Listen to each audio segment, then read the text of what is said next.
자, 여러분들 우리 지난 토요일에 있었던 시험이요. 거기 2차 시험 문제 한번 잠깐 봐봅시다. 자, 일단 뭐 지나간 시험이니까 거기 뭐 시험 결과 안 좋은 학생들도 너무 스트레스 받을 필요 없습니다. 어차피 지나간 건데 웃자 깨고 맞자. 다음 다가오는 시험 준비해야지. 자, 그럼 1번 보시면은 경찰의 분류에 대한 설명이다. 적절하지 않은 것 찾아보십시오. 나올 텐데. 자, 1번. 이거 우리 기본 이론 수업 때 다 했던 거죠. 자, 우리나라에서는 보통 경찰 기관이 행정경찰, 사법경찰 업무를 모두 담당하고 있습니다. 자, 이렇게 우리나라에서는 보통 경찰 기관이 행정경찰, 사법경찰 모두 담당하는 이유가 어디 영향받은 거라 그랬더라? 영미법계의 영향을 받아서 이렇게 된 거다 했었고, 자, 그 다음 두 번째, 진압경찰은 이미 발생한 위해의 제거나 범죄의 수사를 위한 경찰 작용이다. 그럼 범죄 수사, 그 다음에 범죄 제지, 요거는 진압경찰인데요. 뒤에 보시면 충포 화약류의 취급 제한, 그 다음에 광견의 사살, 요렇게 나와 있고, 여러분들 우리 충포 화약류를 취급 제한하는 거, 무슨 뜻이냐면은, 우리 지난 시간에 충포도금 화약류 등의 안전관리에 관한 법률 공부할 때 소지 허가 받아야지만 소지를 할 수 있죠. 자, 이렇게 소지 허가 없이 소지하지 못하도록 하는 이유는 범죄 진압을 위해서입니까? 예방을 위해서입니까? 문제가 생기지 않도록 예방을 위해서요. 그 다음, 광견의 사살이라고 넣을 텐데, 자, 광견 이제 강아지도 목줄 풀려가지고 막 사람 물고 다니고 이런 경우 있잖아.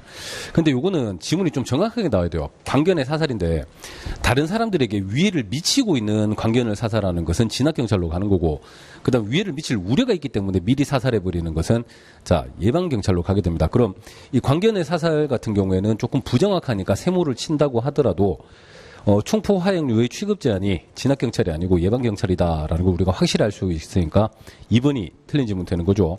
그 다음 세 번째, 봉사경찰은 서비스, 계몽, 지도 등 비권력적인 수단을 통해서 경찰의 직무를 수행하는 경찰활동이다.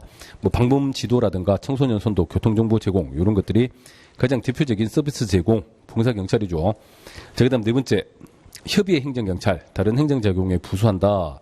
그 다음 경제경찰, 산림경찰, 철도경찰 등이 있다. 그래서 이제 보통은 이제 위생경찰, 그 다음에 영업경찰, 뭐 이런 것들이 보기로 잘 나오는데 이번에는 경제경찰, 산림경찰, 철도경찰 이런 게 들어갔더라고요. 자, 근데 이제 1번 문제 자체 난이도는 굉장히 쉽습니다. 쉬운 문제고. 그 다음에 2번, 우리나라 경찰의 역사적 사실을 오래된 것부터 나열해봐라. 자, 그럼 이거 이제 우리가 문제풀이 할 때 그 순서 나열하시오 이거 여러 개 풀어봤었는데 이번에는 시험이 조금 특이한 게 뭐냐면은 평상시에 보기로 안 들어가던 기억번, 경찰 윤리 헌장하고요. 그 다음 리을번, 경찰 서비스 헌장 있죠. 요거 원래 순서대로 나열하셔야 할 때 보기로 안 들어가던 건데 이번에 보기로 딱 들어가서 나왔더라고요. 자, 그러면은 일단 기억번, 경찰 윤리 헌장 제정 해서 나올 텐데, 자, 여러분도 우리 경찰 윤리 강령 공부할 때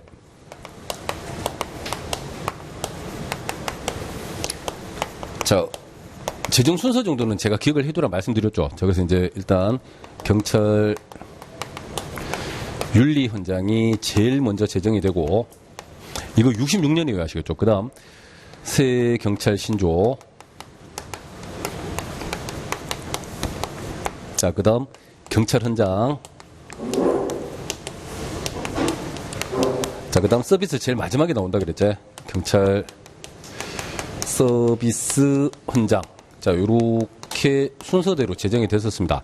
자, 그러면 일단 여기에다가 그 다음에 거기 나머지 부분들이요. 님번 내무부, 민방위 본부, 소방국으로 소방 업무를 이관했다.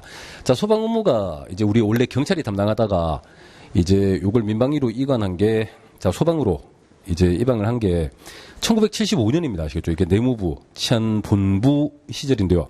이건 나중에 경찰 살 때 따로 다 공부할 거야.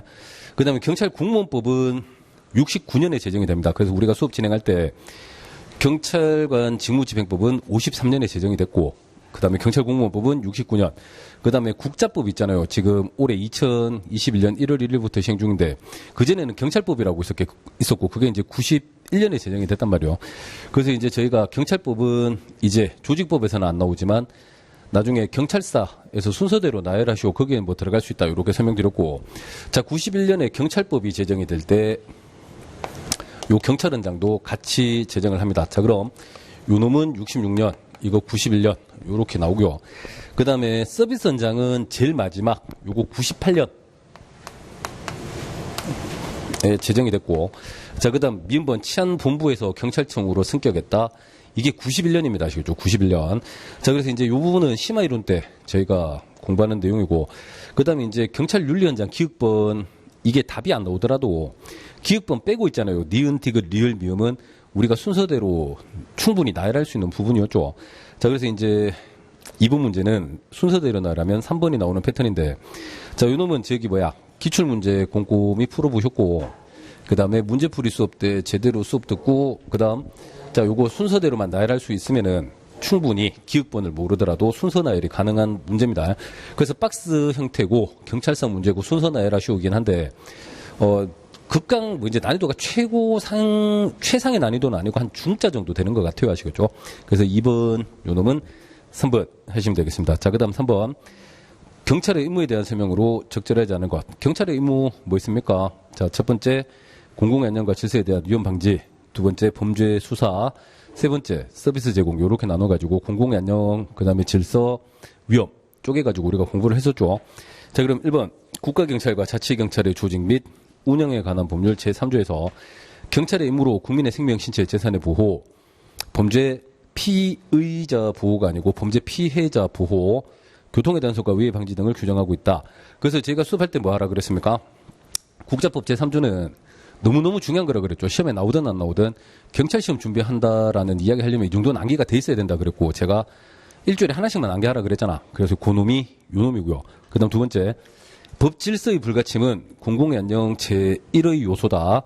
그 다음 공법규범에 대한 위반은 공공의 안녕에 대한 위험으로 취급되니까 경찰권 발동의 대상이 된다. 경찰이 개입해야 된다라는 뜻입니다.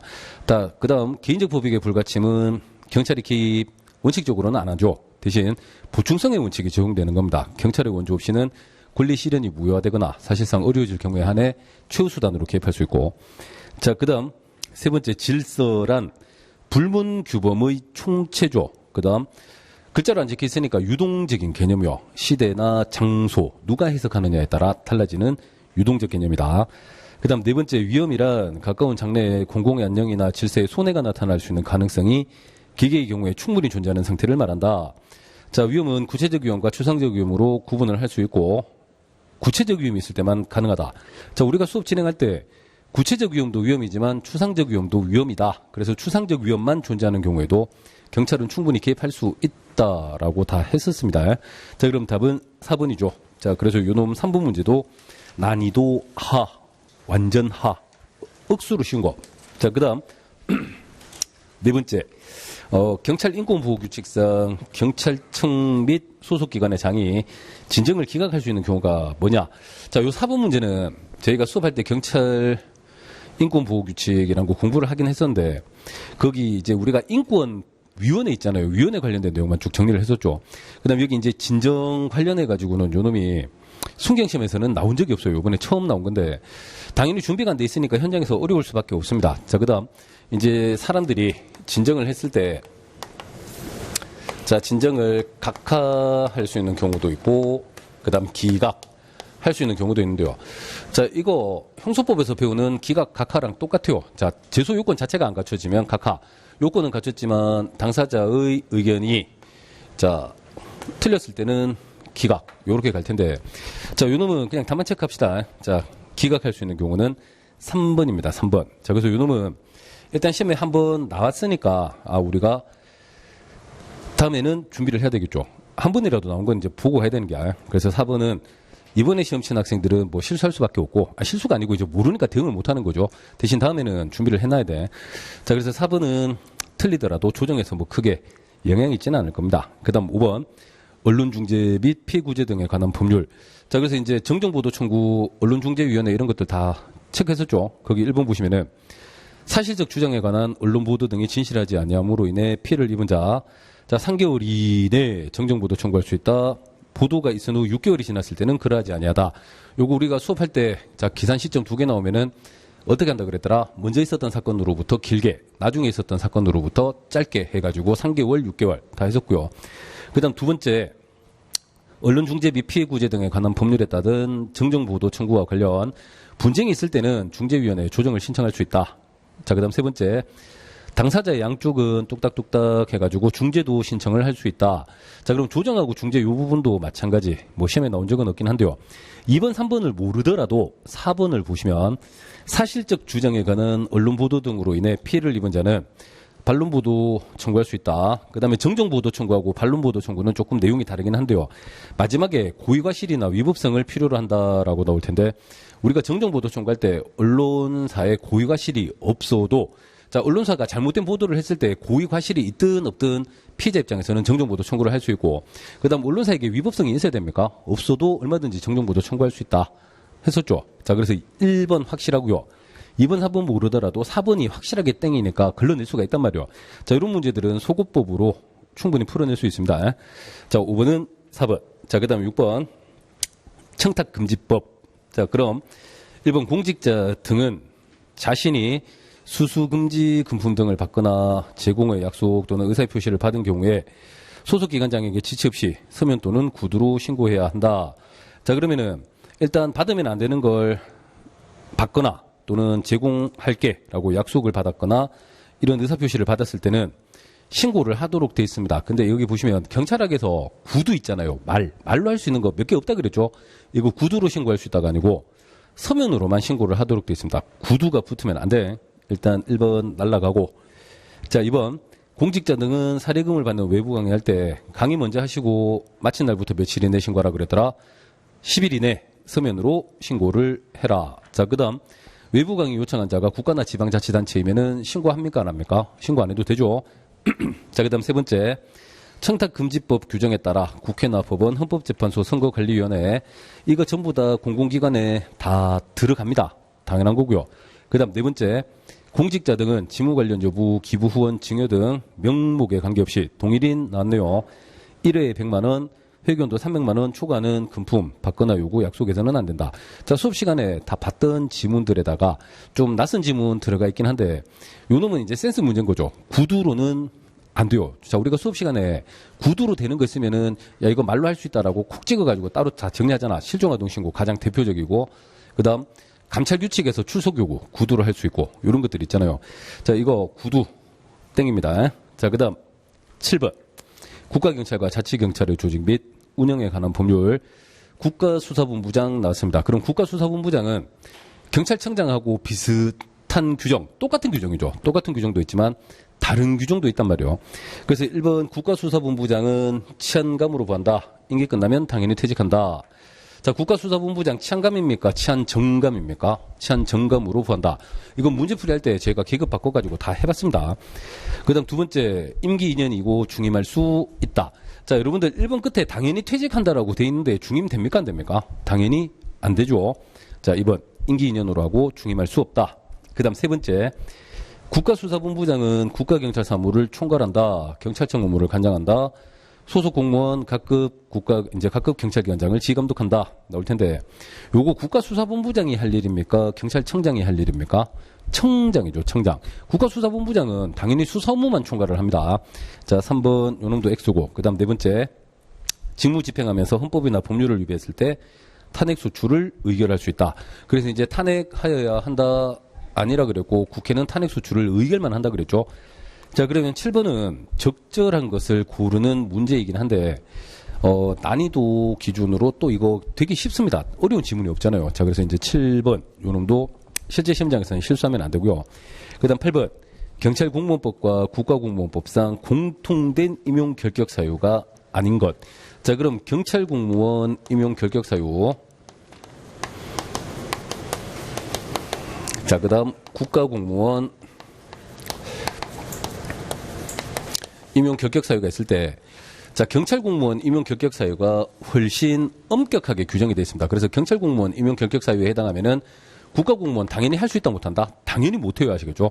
자, 그래서 경찰 공무원 임용 결격 사유 우리가 공부할 때, 자, 피성년 후견인, 피한정 후견인 요렇게 있고, 그 다음에 제가 수업할 때, 야, 올해 초에 국가공무원법 개정돼가지고 피성년 후견인은 남아있고 피한정 후견인은 빠졌으니까 지워버려라 한 다음에 수업 진행하면서 이제 피한정 후견인 빠져나간 거 계속 체크해드렸잖아요. 그럼 봐봐요. 이 피한정 후견인, 경찰 공무원 임용 결격 사유에는 들어가 있지만 국가공무원법상 임용결격사유에서는 빠집니다. 그 다음 쉽게 생각하시면 돼요. 경찰은 국가공무원들보다 임용결격사유가 훨씬 엄격하게 되어 있습니다. 그럼 경찰공무원 임용결격사유에 해당하면 국가공무원은 당연히 못해요 하시겠죠. 당연히 안 됩니다. 그럼 거기 지문에 2번, 3번, 4번이 전부 다 경찰공무원 임용결격사유에 해당하니까 여기에 2, 3, 4에 해당하면 경찰 못하고요. 경찰 못하면 국가공무원 당연히 안 돼요 하시겠죠. 자, 당연히 안 되는 거고. 그 다음 1번 같은 경우에는 피성년 후견인은 둘 다 임용결격사유에 들어갑니다만 피한정 후견인은 국가공무원은 할 수 있죠. 그래서 답은 1번 찾아냅니다. 1번. 자, 요놈도 쉬운 문제. 자, 그 다음 9번 경찰공무원의 징계. 자, 징계 요놈은 조금 까다롭죠. 그래서 이제 이 9번 문제 같은 경우에는 제 생각에 저기 시험장에서 고민하는 학생들이 조금 있을 것 같아요. 자, 1번 경찰공무원 징계령상 중징계에는 파면, 해임, 강등이 있고 경징계에는 정직, 감봉, 견책이 있다. 틀렸죠. 정직은 중징계잖아. 그래서 중징계에는 파면, 해임, 강등, 정직이 있고 경징계에는 감봉, 견책이 있다. 1번 X. 자, 그 다음 2번 경찰공무원 징계령상 징계 등 심의 대상자는 증인신문 신청을 할 수 있다. 이 경우 징계위원회 위원장이 그 증인을 채택할 건지 말 건지 여부를 결정한다. 이거 시험에 처음 나온 지문입니다. 그러면 우리는 또 당연히 준비가 안 돼 있으니까 아리까리하죠. 세무 칠 수밖에 없고. 그 다음 세 번째, 정직은 1개월 이상 3개월 이하의 기간으로 하고 정직 처분받은 자는 신분 보유하지만 직무에 종사하지 못한다. 보수는 3분의 1을 감한다. 틀렸죠. 보수는 전액을 감한다. 전액. 자, 네 번째, 경찰공무원법상 경무관 이상의 경찰공무원에 대한 징계 의결은 국무총리 소속으로 설치된 징계위원회에서 한다. 4번 요놈은 맞잖아요. 그죠? 계급 기준으로. 그러면 이제 내 공부에 확신 있는 학생들은 2번은 아리까리하죠. 어디가 틀렸는지 모르겠다. 근데 4번은 틀린 데 있습니까? 없습니까? 없죠. 확실하게 맞잖아. 그럼 적절한 거 4번 요렇게 찍어낼 수가 있는데 내 공부에 확신이 없으면 이제 2번하고 4번 중에서 고민을 막 죽도록 하는 게 시간 잡아먹는 거죠. 그래서 이제 2번 어디가 틀렸냐면은 자, 증인신문 신청할 수 있다. 이 경우 징계위원회 위원장이 아니고 징계위원회에서 의결로 증인을 채택할지 말지를 결정을 하는 겁니다. 자, 그러면 이번 지문도 우리 시험에 처음 나온 거긴 한데 이제 한 번이라도 시험에 나왔던 것들은 머릿속에 다 집어넣어야 된다 그랬어요. 그래서 이 부분 2번 머릿속에 넣어두시면 될 겁니다. 자, 그럼 2번은 모르더라도 1번, 2번, 3번을 우리가 확실히 알고 있으면 문제 푸는데 거의 지장은 없죠. 근데 확신 없으면 고민할 수밖에 없어요. 2번하고 4번이요. 자, 그 다음 10번. 보안 업무 규정 시행 세부 규칙에서 제한구역에 해당하는 것은 모두 믿겠냐? 자, 이것도 저희가 수업할 때, 자, 보호 지역을, 자, 제한 지역. 자, 그 다음 제한 구역. 그 다음 통제 구역으로 나눈다. 그 다음 제한 지역은 감시, 제한 구역은 안내, 통제 구역은 금지. 요렇게 키워드 땄었고, 그 다음 제한구역, 통제구역 각각 8개 있는데, 자, 제한구역은 집어치워버리고 우리 통제구역만 안개하자 그랬잖아. 그 통제구역 어떻게 안개했었습니까? 암호, 비밀, 상황, 보안에다가 무기 탄약, 그 다음 마지막에 종합조회 처리실 요렇게 했었거든. 그거 빼고 남는 것들이 전부 다 뭐가 됩니까? 제한구역으로 가는 거죠. 자, 그러면은 기억, 전자교환기, 통합장비실 해서 나올 텐데, 암호, 비밀, 상황, 보안, 무기탄약 종합조회 처리실하고 안 겹치죠? 이거 뭡니까? 제한 구역으로 분류가 되고. 자, 그 다음 정보통신관제센터도 마찬가지. 디귿. 정보보안기록실이라고 돼 있네. 암호, 비밀, 상황 다음에 보안 걸리죠. 요거 통제구역으로 빠지고. 그 다음 항공대. 이거 수업 시간에 이제 항공대하고 과학수사센터 가장 대표적으로 이제 제한구역에다 예, 들어드렸고.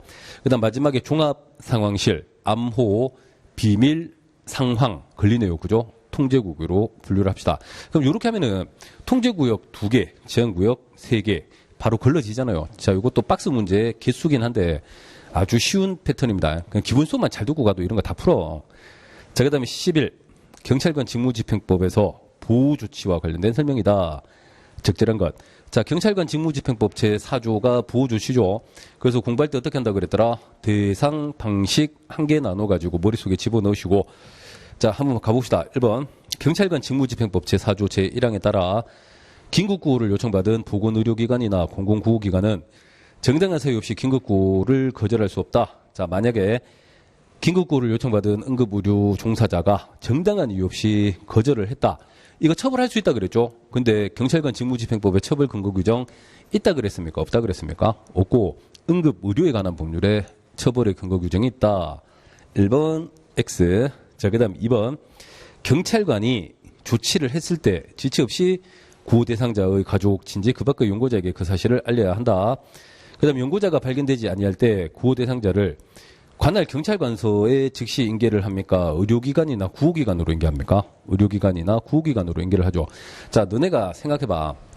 지금 술이 떡이 된 아저씨를 우리가 보호조치를 할 건데 지구대 파출소 경찰기관에서 보호조치를 하고 있다가 가족이 연락되면 가족이 데리러 올 때까지 우리가 데리고 있다 그랬잖아. 근데 가족 없으면 어떻게 한다 그랬죠?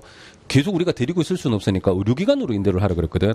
지금 현재 경찰이 보호조치를 하고 있는 거고요. 보호자가 또는 가족이 확인이 안 되면 또 경찰로 인계합니까? 아니면 의료기관 또는 구호기관으로 인계합니까? 의료기관이나 구호기관으로 인계를 하는 겁니다. 2번도 X.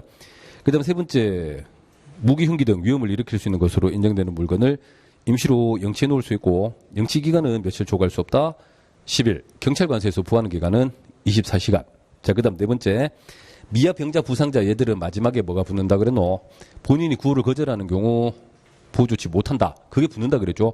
자, 그래서 보호조치 대상자의 정신착란, 술, 두 번째 자살, 세 번째 미아병자 부상자 이렇게 있고, 자, 정신착란, 술이나 자살 얘들은 보호조치 거절하더라도 얼마든지 우리가 보호조치를 할 수 있습니다. 대신 미아병자 부상자는 안 되죠. 자, 그래서 이거 11번도 적절한 것을 찾아봐 이긴 한데 쉽습니다. 3번. 자, 그 다음 뒤로 오시면은 이제 12번 범죄 원인 이론. 자, 범죄 원인론 우리가 공부할 때 요거 나중에 이제 우리 기출 문제 풀 때 시험에 나왔던 것들만 체크하자 말씀드렸죠. 그 다음에 이제 요거 해보면은 학자 이름들 딱 나버리면 학생들이 일단 주눅이 들어요. 왜냐면은 이름 나오면 되게 어려워 보이거든. 자, 그러면은 일단 이번에는 학자 이름하고 이론은 제대로 연결이 되어 있습니다. 뒤에 내용이 맞냐 아니냐인데 요것도 이제 시험에 안 나오던 양반들이 툭 튀어나와 버리니까 또 조금 힘들죠. 자, 1번. 쇼와 맥케이라는 학자가 있고 사회 해체 이론이라고 있는데요. 자, 사회 해체 이론은 특징이 범죄의 발생 원인이 사회 그 자체에 있다라고 봅니다. 그럼 구성원들이 아무리 바뀌더라도 자, 사람의 문제가 아니고 사회 그 자체의 문제니까 비행 발생률은 변화하지 않는다라는 특징이 있어요. 자, 1번은 O. 그다음 두 번째 레클리스의 견제 이론. 자, 보통 봉쇄 이론이라고 하진 않고 견제 이론이라고 하는데요. 이 견제 이론은 어떤 내용이냐면은 여러분들이 인간성이 제대로 형성이 된 거죠. 내 자아가 제대로 형성이 되면 주변에서 아무리 범죄를 유발하는 요소가 있더라도 내 자아관념이 잘 형성되어 있으면 범죄 가담하지 않게 된다라는 게 레클리스의 견제 이론, 봉쇄 이론이라는 뜻입니다. 그럼 거기 뒤에 보시면 고존주의 범죄학의 이론적 기반을 두고 있다. 범죄로부터 얻을 수 있는 이익보다 더 큰 고통을 받게 되면 내가 범죄를 선택했을 때 얻는 것보다 잃는 게 훨씬 많으면 범죄 선택하지 않는다 그랬죠. 이거 뭡니까? 억제 이론 또는 합리적 선택 이론과 관련이 있는 거죠. 그래서 2번이 연결이 잘못됐고요. 그 다음 세 번째, 버제스와 에이커스의 차별적 강화 이론이라고 나올 텐데 이제 우리 차별적 접촉 이론이라는 것도 있고 분화적 접촉 이론이라고도 하죠. 이건 범죄자와 차별적으로 접촉, 범죄자들을 계속 만나다 보면 범죄를 학습하게 된다라는 게 차별적 접촉 이론. 그 다음 차별적 동일시 이론은 직접 접촉하지 않더라도 자, 불법 영상물 같은 거 있잖아요. 폭력적인 영상을 보면서 저 범죄자와 나를 동일시하면 범죄를 저지를 수 있다. 그 다음에 거기 있는 세 번째 차별적 강화 이론 해가지고 요거 시험에 처음 나온 겁니다. 자, 차별적 강화 이론은 뭐냐면은 범죄를 저질렀어요. 근데 엄마하고 아버지가 그놈을 혼내는 게 아니고 아유 우리 아들 잘했어 라고 칭찬을 해주면은 범죄로 더 빠져들게 된다라는 내용입니다. 그래서 거기 보시면은 범죄 행위의 결과로서 보상이 취득되고 처벌이 회피될 때 뭔 소리입니까? 야단치는 게 아니라 집에 어른들이 칭찬을 막 하는 거죠. 아유 잘했어 우리 아들. 이렇게 되면은 자 범죄를 저지르게 된다라는 뜻이고요. 그다음 머튼의 긴장 이론. 자, 이 머튼의 긴장 이론은 디르갱의 아노미 이론을 조금 더 구체화시킨 게 머튼의 긴장 이론인데 내가 하고 싶은 거 너무 많아요. 욕구는 있죠. 근데 사회가 수단을 제공하지 못하니까 간극이 벌어지면서 긴장을 유래합니다. 말이 좋아서 긴장이지 짜증나는 거예요. 난 이걸 하고 싶은데 그걸 할 수 있는 수단이 없는 게 그게 범죄의 원인이 된다. 머튼의 긴장 이론 되겠습니다. 그러면은 12번 같은 경우에는 뭐 굳이 난이도 치면은 상하고 중 사이에 가운데 정도 껴 있는 것 같은데 일단 내용 자체 알고 보면 되게 쉽거든. 근데 이제 학자 이름들 나와버리니까 거기서 이제 학생들이 주눅이 드는 거죠. 자, 그래서 12번 마무리 이렇게 하고요. 그 다음 13번 성매매 가봅시다. 자, 기억. 성매매란 우리가 수업할 때 불특정인을 상대로 금품이나 그 밖의 재산상의 이익을 수수하거나 수수하기로 약속을 하고 성교 행위를 하거나 유사 성교 행위를 하거나 그 상대방이 되는 것을 말한다라고 했었잖아. 성매매, 매매니까 혼자서는 못한다 그랬죠. 반드시 2명 이상이 있어야 되고 뭘 해야 된다 그랬더라? 성교 또는 유사 성교를 해야 돼. 그럼 거기 지문에 보시면은 유사 성교 행위를 제외한 성교 행위를 하거나라고 돼 있으니까 X죠. 유사 성교까지 들어갈 거고. 자, 그다음 니은 성매매, 알선 등 행위. 자, 알선 등 행위 뭐 있습니까? 알선, 권유, 유인, 강요. 두 번째 장소 제공. 세 번째 자금, 토지, 건물 제공까지 다 들어가죠. 그럼 니은번 5. 그다음 디귿. 피해자에 누구 있습니까? 첫 번째 위계 위력에 의한 강요를 당한 사람. 두 번째 약물에 중독된 상태에서 성매매를 한 사람. 세 번째 청소년. 그다음 사물을 변별하거나 의사를 결정할 능력이 없거나 미약한 사람 또는 장애인 들어가고 네 번째 인신매매를 당한 사람 들어가죠. 자, 그러면 디귿번 보시면 위계 위력에 의해 성매매를 강요당한 사람, 그다음 성매매 목적의 인신매매를 당한 사람 등을 말한다. 그런데 고용관계로 인해 보호감독하는 사람에 의해 마약 등에 중독되어 성매매를 한 사람, 이 사람 약물 중독이잖아. 성매매 피해자에 당연히 들어갑니다. 그다음 리을번 보시면은 검사 또는 사법경찰관은 자, 성매매 피해자에 해당한다고 볼 만한 상당한 이유가 있으면은 자, 가족들한테 연락을 해주거라 라는 내용이고, 자, 그 다음 뒤에 오시면 사생을 보호등 부득이한 사유가 있으면 통지를 하지 않을 수 있습니다. 그 다음 미음. 성매매 피해자의 성매매는 강경면제 할 수 있답니까? 강경면제 한답니까? 둘 다 아니라 그랬죠. 둘 다 아니고 처벌하지 아니한다. 처벌하지 아니한다. 그래서 성매매 피해자 개념이 왜 중요하다 그랬더라? 너네가 단속을 했을 때 얘가 피해자면 처벌 대상이 아니니까 피해자 정도는 구분할 수 있어야 된다 그랬잖아. 자, 피해자는 강경면제 할 수 있다가 아니고 처벌하지 아니한다. 그 다음 강경면제 할 수 있다는 누굽니까? 신고하거나 자수한 사람들. 강경면제 할 수 있다. 자, 그래서 요런도 정신 바짝 차리면 실수할 이유 없습니다. 자, 그 다음 14. 아동학대. 자, 아동학대 보자. 우리 지난주에 아동학대 했었죠? 지난주에. 오케이. 1번. 신고 의무자 죄 지었다. 경찰에서 공식처럼 써먹다 그랬잖아. 2분의 1 가중합니다. 그 다음 두 번째 현장을 발견하면 또는 급박하면 자, 응급조치를 하여야 한다. 자, 그런데 응급조치 우리 가정폭력하고 다 비교했었죠. 아동학대에서 응급조치 뭐 있는데 제지, 격리, 인도가 있고 그 다음 보호시설 인도할 때 가정폭력하고 차이점이 뭐라 그랬더라? 가정폭력은 피해자의 동의, 아동학대는 의사를 존중해라 이렇게 돼 있었잖아. 그럼 보시면은 응급조치에는 제지, 격리, 인도가 붙어야 되는데 전기통신을 이용한 접근금지가 붙었네. 전기통신을 이용한 접근금지는 뭡니까? 응급조치가 아니고 임시조치죠. 2번 X. 자, 그 다음 세 번째 72시간 넘을 수 없다. 그 다음 제가 야 개정된 거 있다 해가지고 토요일이나 공휴일 끼어 있으면 48시간 연장된다. 그렇게 고쳐두라 말씀드렸죠. 그놈이 요거고. 자, 네 번째 판사는 임시조치를 할 수 있다. 임시조치 종류에 뭐 있습니까? 자, 퇴거 등 격리, 접근금지, 그 다음에 위탁 종류, 그 다음에 유치 종류가 있고, 그 다음 친권이나 후견인 권한 행사의 제한 정지, 요렇게 들어가죠. 자, 그러면은, 거기 보시면, 뭐, 친권 행사 제한 정지, 그 다음, 위탁 종류도 있고, 유치도 있습니다. 그래서 14번, 요것도 되게 쉽죠. 2번이 땡. 자, 단지 그냥 지문이 조금 길어가지고 시간이 걸리는 거지. 정신 바짝 차리고 읽어보면 한 방에 다 걸러낼 수 있습니다. 자, 그 다음 15. 선거경비. 자, 1번 통상 비상근무체제는 선거기간 개시일부터 개표 종료 때까지 비상근무체계가 유지가 될 거고, 경계 강화는 선거기간 개시일부터 선거일 전일까지 경계 강화. 그 다음 선거일 06시부터 개표가 완전히 종료될 때까지는 가포비상 발령이 됩니다. 자, 그 다음 2번. 대통령 후보자는 양반 가포 경호 대상이 아니고 을호 경호 대상이요. 을호 경호 대상. 자, 세 번째. 투표소 질서 유지는 선거관리위원회와 경찰이 합동으로 실시를 해라. 경찰은 일일이 순찰차를 뚝딱뚝딱 하시고 뒤로 오시면 정보경찰을 투표소 내에 배치해야 한다 나올 텐데, 자, 여러분들 우리 선거 경비할 때 투표소 내부 질서 유지는 투표관리관, 투표사무원들이 알아서 한다 그랬습니다. 그 다음 걔들이 질서 유지 안 될 때 경찰에게 도와줘 하면은 이때 정보경찰관이 투입된다 그랬죠. 자, 그러면은 2번 X. 자, 일단 기본적으로 내용 전체, 3번 전체 내용 문제가 있죠. 그 다음 4번.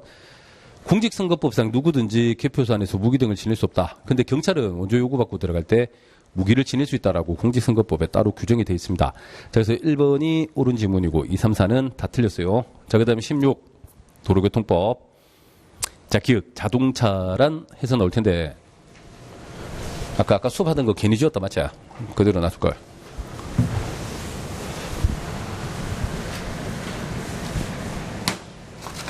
자, 우리 아까 했던 거 봐봐요. 도로교통법에서 차마. 이거 제가 너무너무 중요한 거니까 머릿속에 꼭 집어넣어라 말씀드렸잖아요. 자, 그래서 차마 보시면, 자, 차와 우마. 이렇게 두 종류로 구분을 하고, 자, 우마는 크게 필요 없다 그랬습니다. 자, 차를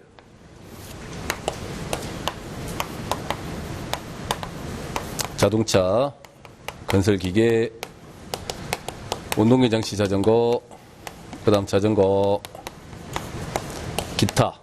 요렇게 구분을 하죠. 그 다음 여기 자동차를 자동차 관리법상 자동차,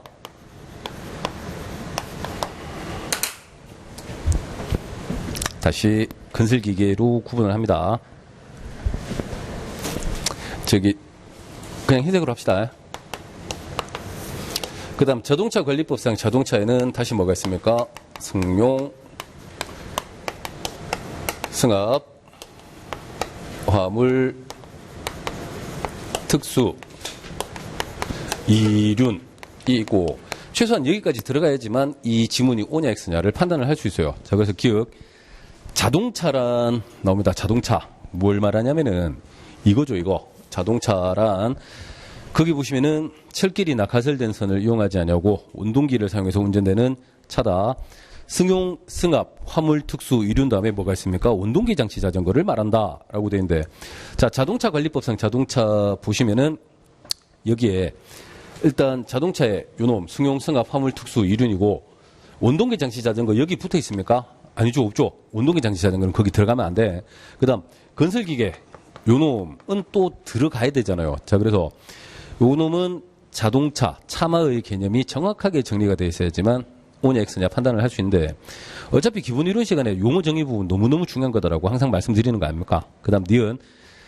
운전하려는 사람은 시도경찰청장으로부터 운전면허를 받거라. 근데 교통약자가 20km 이하로만 운행될 수 있는 차를 운전하는 경우에는 그러하지 아니하다. 그 다음 디귿. 어린이 통학버스 있잖아요. 어린이 통학버스. 요거 타고 내리는 중임을 표시한다. 차 무조건 몇 대가 멈춰야 된다 그랬더라. 2대는 일시정지해야 된다 그랬죠. 그놈이 디귿번이고, 그 다음 리을번. 요거 지문 이제 처음 나온 거거든. 처음 나온 거고 아까 수업 진행할 때 잠깐 설명드렸는데, 만약에 16번의 기역, 니은, 디귿, 리을 이게 보기 1, 2, 3, 4가 개수 문제로 나왔으면 난이도가 이제 상으로 가는 거죠. 학생들이 이거 리을번 오냐 X냐 고민할 수밖에 없는데, 지금은 운 좋게도 보기가 OX가 다 기재가 되는 형태이기 때문에 리을번을 몰라도 문제가 풀리는 형태예요. 아시겠죠? 그나마 다행이죠. 자, 그래서 보기 때문에 아주 쉬운 패턴으로 가는 건데, 자, 일단 기역번은 X가 나와야 되고, 니은번은 O가 붙어야 되고, 디귿번은 O가 붙어야 되니까 지금 여기까지만 보더라도 답이 될 수 있는 건 4번밖에 없어요. 자, 그러면은 리을번이 틀렸다라는 건데, 자, 어린이 보호자는 어린이가 자, 인명보호장구를 착용한 경우를 제외하고는 도로에서 개인형 이동장치를 운전하게 해서는 안 된다. 개인형 이동장치는 인명보호장구고 나발이고 필요 없이 무조건 안 된다 그랬고, 그 다음 자전거나 자, 움직임이 큰 위험한 놀이기구 있잖아요. 이런 것들은 인명보호장구를 착용해야 되죠. 자, 그래서 16번은 4번인데요. 자, 요 놈은 출제자들이 여러분들 진짜 많이 봐주신 겁니다. 이거 만약에 개수 문제로 냈으면 그냥 거의 90%는 찍기로 갈 수밖에 없어요. 아시겠죠? 근데 이제 보기가 이렇게 제시가 됐기 때문에 풀어낼 수 있는 거죠. 자, 그 다음 17번. 집시법. 자, 여러분들 집시법은 제가 항상 말씀드려요. 수업할 때마다 이거 무조건 시험에 나온다 그랬더라, 안 나온다 그랬더라. 무조건 나오는 거고, 그냥 나온다 안 나온다의 문제가 아니라 무조건 나오는 거고, 박스냐 그냥 단순한 사지선자냐의 문제다. 말씀드리죠. 자, 그래서 기억. 집회 또는 시위 주최자는 확성기 등을 사용해서 타인에게 심각한 피해를 주는 소음을 일으키면 안 됩니다. 자, 그런데 이제 뒤로 오시면 주거지역, 학교, 종합병원, 주간, 시간 잘 보시고 07시부터 해지기 전 등가소음도냐 최고소음도냐에 따라 숫자 달라지죠. 그래서 등가소음도 안개해 두시면 최고소음도는 20dB씩 달면 되고요. 65dB 이하 소음 발생시키면 안 됩니다. 자, 그 다음 니은. 확성기 등의 소음은 관할 경찰서장, 현장 경찰 공무원이 측정을 한다. 마지막에 보시면 부속 건물, 광장, 공원, 도로상의 영업시설물이나 관리사무소는 소음 측정 장소에서 제외됩니다. 제외. 자, 요건 시험에 나왔던 지문들이죠. 그 다음 디귿. 관할 관서장은 집회 또는 시위 주최자가 대통령령으로 정하는 기준을 초과하는 소음을 발생시켰다. 이때는 자, 소음 유지 또는 확성기 등의 사용 중지를 명하거나 일시보관 등 필요한 조치를 취할 수 있다. 근데도 시끄럽게 하는 놈들은 집시법 위반으로 처벌도 할 수 있습니다. 자, 그 다음 리얼. 집회 및 시에 관한 법률 제14조 예술, 체육, 종교 등에 관한 집회 1인 시위도 적용된다. 자, 요거 집시법 공부할 때 제일 마지막에 하는 거 아닙니까? 자, 6조부터 12조까지 적용되지 않는다라고 저희가 공부를 했고 6조부터 12조까지는 절차 문제라 그랬죠. 신고서 제출, 접수증 교부, 그다음 부안 통고, 금지 통고, 제한 통고, 이의신청 관련된 부분인데 그럼 14조 확성기 등의 사용 제한, 체육대회 할 때도 시끄럽게는 하면 안 돼요. 확성기 등의 사용 제한 규정은 적용이 된다. 근데 이제 요 지문도 처음 나온 건데 1인 시위 있잖아요. 1인 시위에는 집시법 자체가 적용이 안 돼요. 1인 시위가 뭐냐? 혼자서 피켓 들고 있는 건데 그건 집시법상 집회 시위에 해당하지 않으니까 집시법 자체를 적용을 못 합니다. 그럼 1인 시위에서 이제 막 얘가 시끄럽게 하는 게야. 북치고 꽹가리치고 막 시끄럽게 하면은 이때는 경범죄 처벌법에 보면 인근소란이라고 있거든. 그 경범죄 처벌법 적용해가지고 뭐 통고 처분 정도는 할 수 있을지 몰라도 1인 시위 자체에 대해서는 집시법 규정 자체가 적용이 안 돼요. 자, 그래서 1번은 X 되겠습니다. 자, 그 다음에 18. 북한 이탈 주민. 자, 1번 위장 탈출 혐의자. 국내 입국 3년이 지나서 보호 신청한 사람은 보호 대상자로 결정하지 아니할 수 있다. 이거 시험에 자주 나왔던 거죠. 자, 그 다음 두 번째.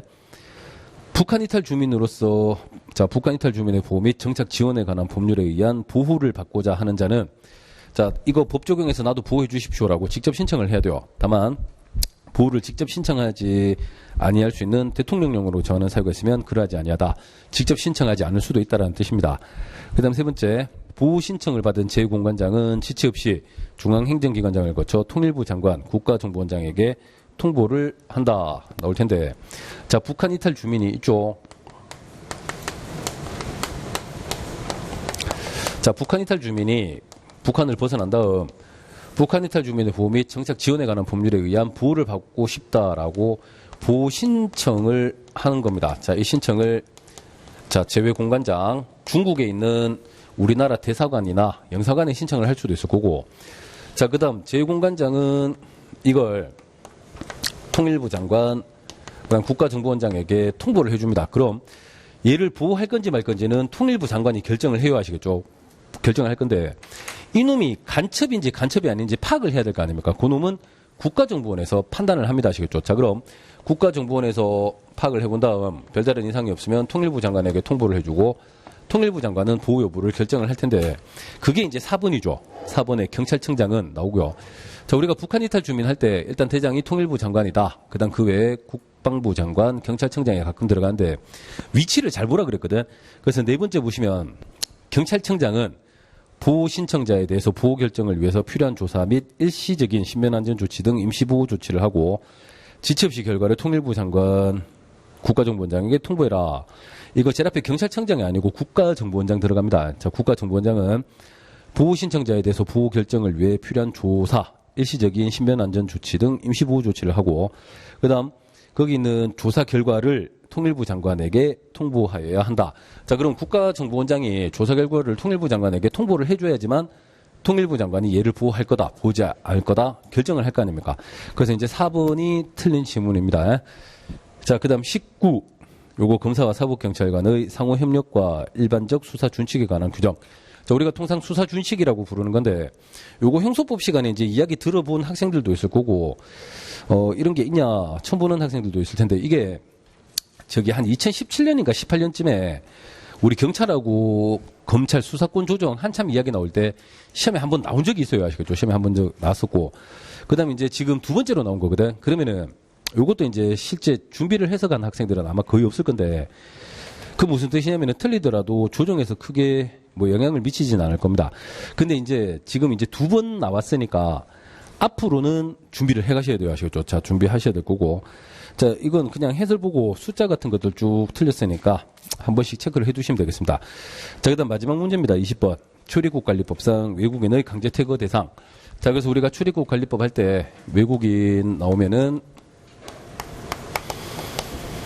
자, 출국 정지도 있고 입국 금지도 있고 그 다음 강제 퇴거도 있다. 자, 그 다음 출국 정지 사유 이건 너무너무 중요하다 그랬죠. 그래서 출국 금지하고 출국 정지 한 번에 정리를 해라. 숫자만 다르다 해드렸고 입국 금지 사유 8가지 강제 퇴거 사유 16가지가 있다. 그래서 둘 중에 말래 해가지고 이거 합시다 해가지고 요거 전부 싹 다 암기했잖아요. 그럼 모르는 거 나오면 전부 다 강제 퇴거 사유로 빼거라 말씀드렸는데 자, 기획본입니다. 조세 공과금을 체납한 사람.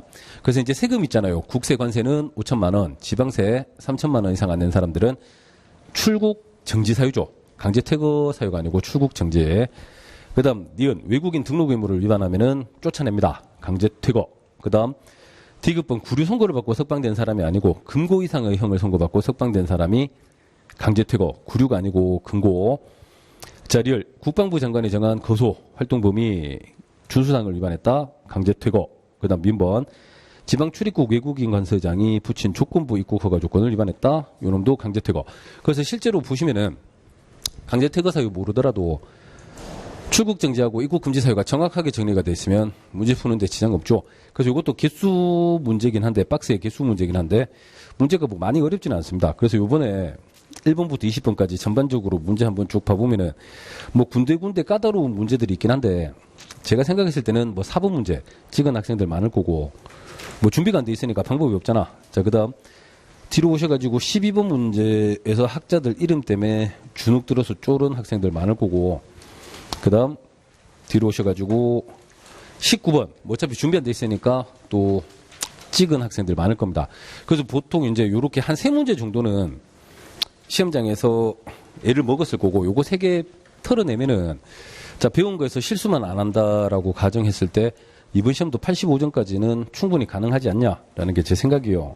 자, 그런데 이건 경찰학 자체 변수만 따져본 거고 우리 이제 시험장 가면은 다른 과목 있잖아요. 이번에 형법이란다. 영어 좀 많이 어려워가지고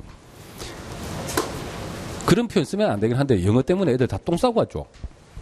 너무 어려워가지고 손을 못 대고 그 다음에 국사도 뭐 좀 만만치 않았다고 하더라고요. 그 다음에 형법도 또 많이 어려웠다 하니까 그럼 봐봐. 국사, 영어, 형법 풀다가 멘탈 다 틀리죠. 다 틀려가지고 지금 합격수기란다. 시험 끝나고 나서 학생들이 뭐 연락 온 거 이렇게 보면은 경찰학 풀 때 시간이 6분인가 뭐 10분밖에 안 남은 경우가 많았대. 그래서 우리가 보통 문제풀이 할 때 제가 문제 12분 주고 풀게 시키긴 하는데 시간이 쫓기면은 85점도 못 맞습니다. 아시겠죠? 아는 것도 막 실수하고 막 툭툭 당하니까 실수를 안 했을 때 85점인 거지. 뭐 실수하면은 그보다 더 쭉쭉 까지겠죠. 그래서 이제 뭐 나중에 금요일에 발표 나봐야 알겠지만은 뭐 일단 한 70점 넘어가면은 조정도 괜찮을 것 같습니다.